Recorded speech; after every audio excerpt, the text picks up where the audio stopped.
পূর্তি পালন কমিটি যেটা করেছি সেই কমিটির পক্ষ থেকে এই চীন মৈত্রী সম্মেলন কেন্দ্রে আমাদের যে প্রথম অনুষ্ঠান, উদ্বোধনী অনুষ্ঠান, সেই অনুষ্ঠানটির সামগ্রিক এর আঙ্গিক কেমন হবে এটি সরজমিনে দেখার জন্য আমরা এখানে উপস্থিত হয়েছি। আমাদের এই কমিটির অন্তর্ভুক্ত সকল জাতীয় নেতৃবৃন্দ, এখানে যুগ্ম মহাসচিব শহীদুদ্দিন চৌধুরী অ্যানি, প্রচার সম্পাদক সুলতান সালাউদ্দিন টুকু এবং আমাদের এই বাস্তবায়ন পালন কমিটির যে সদস্য সচিব ডক্টর মুর্শেদ হাসান খান সহ এখানে আরো অনেকে আছেন।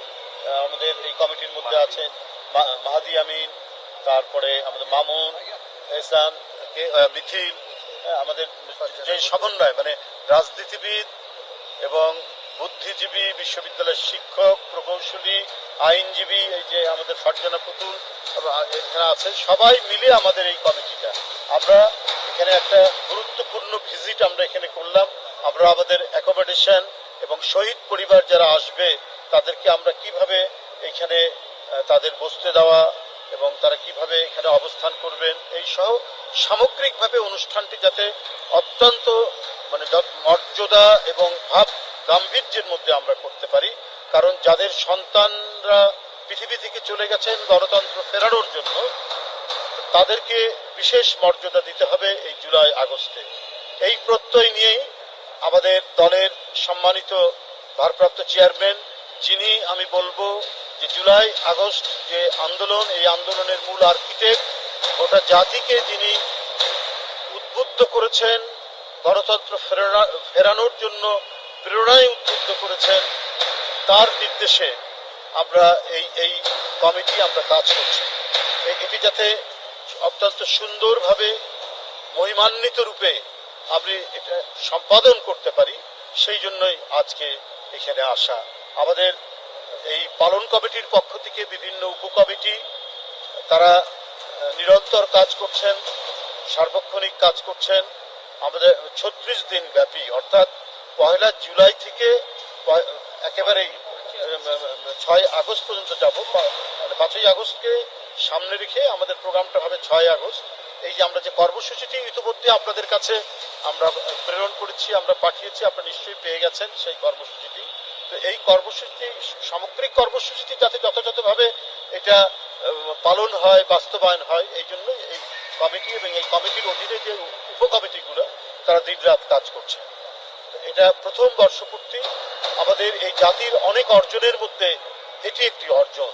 আর এই অর্জনের জন্য যারা আত্মহুতি দিয়েছেন, জীবন দান করেছেন, ছোট বাচ্চা থেকে শুরু করে, শিশু থেকে শুরু করে, তরুণ, যুবক, শ্রমিক, রিক্সাওয়ালা, কেউ বাদ যায়নি।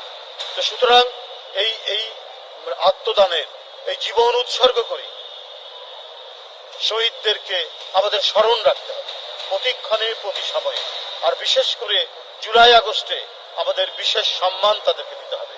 তাদের প্রতি বিশেষ শ্রদ্ধা এবং সম্মান জানানোর জন্যই বিএনপির পক্ষ থেকে এই কর্মসূচিগুলি পালিত হচ্ছে। আমরা এমন একটি ভবিষ্যৎ নির্মাণ করতে চাই, এমন একটি স্বপ্নের ভবিষ্যৎ, যেটা মানুষ স্বপ্ন দেখে, যেটা মানুষ কল্পনা করে, যে আমরা সেই সমস্ত দুর্বিষহ অন্ধকার যুগে ফিরে যেতে চাই না, যে প্রতিটি বাবা মা তার সন্তানের মানে গুমের জন্য, তার বিচার বহির্ভূত হত্যার জন্য আতঙ্কিত বোধ না করেন। প্রতিটি বাবা মা তার মেয়ে স্কুলে গেছে, কলেজে গেছে, সে ফিরে আসার বিষয়টা নিয়ে আতঙ্কিত বোধ না করেন। আমরা সেই নিরাপত্তাময়, আমরা সেই প্রত্যেকের যাতে সুস্থির নিরাপদ জীবন নিশ্চিত হতে পারে, সেই কারণেই আমাদেরকে কাজ করতে হবে। তাই এই শহীদদেরকে আমাদের সব সময় মনে রাখতে হবে এবং তাদেরকে মনে রেখেই আমাদের সামনের কাজগুলো করতে হবে। আমরা এখন আরেকটি সংকটের মধ্যে পড়েছি। আমাদের অর্থনৈতিক সংকট আছে, সামাজিক সংকট আছে, নানা ধরনের মব কালচারের কথা শোনা যাচ্ছে। এগুলোর থেকে গোটা জাতিকে আমাদেরকে মুক্ত করতে হবে। প্রতিটি জাতির কাছে আমাদের যারা জনপ্রতিনিধি হবেন আগামীতে, তাদের প্রতিটি পদে পদে যাতে জবাবদিহিতে থাকে, সেই গণতন্ত্র নিশ্চিত আমাদের করতে হবে। এখানে একজন ব্যক্তি ক্ষমতাশালী হলেন, কেউ এমপি হয়ে গেলেন, কেউ জনপ্রতিনিধি হয়ে সে এলাকার গডফাদার হয়ে গেলেন। শেখ হাসিনার আমলে যেটা হয়েছে, আমরা সেই পরিস্থিতি তৈরি হবে না। জনপ্রতিনিধিরা হবেন মানুষের সেবক, জনগণের সেবক। আমরা সেই দিন, সেই পরিবেশ, সেই দিকেই হচ্ছে আমাদের অভিযাত্রা। বন্ধুরা, গত বছরেও আমাদের প্রবৃদ্ধি ছিল 4.2, এবারে নেমে এসেছে 3.9।